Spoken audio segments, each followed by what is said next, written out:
แต่กี้อาตมาไปเฮ็ดงานอยู่ในวงหมอลำเฮ็ดหน้าที่สร้างไฟแต่ว่าก็ได้คติธรรมมาตัวหนึ่งปีนั้นมีนักแสดงมีหมอลำออกจำนวนมากมายผู้บางคนก็มีชื่อมีเสียงมีFCหลายก็ไปขอขึ้นค่าตัวพอแต่บ่ได้ค่าตัวนี่ก็ลาออกยิงทะนงตนทะนงตัวคันบ่มีกูวงหมอลำก็สิซบเซาโยมขั้นคิดแบบนี้คือคิดผิดในโลกใบนี้มันบ่มีแต่เจ้าเก่งผู้เดียวถึงเจ้าสิออกเขาก็หาคนใหม่มาแทนที่เจ้าอยู่วันยังคำดีบ่ดีพวกเขามาใหม่อาจสิเก่งกว่าเจ้าก็ได้บ่ว่าตั้งแต่หมอลำทุกสายงานคันมีความเย่อหยิ่งทะนงตนทะนงตัวว่าสิบ่มีผู้ใดมาแทนที่เจ้าของได้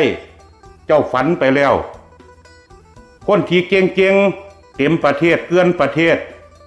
เจ้าออกไปเขาก็หาผู้ใหม่เข้ามามันเป็นสัจธรรมเจริญพร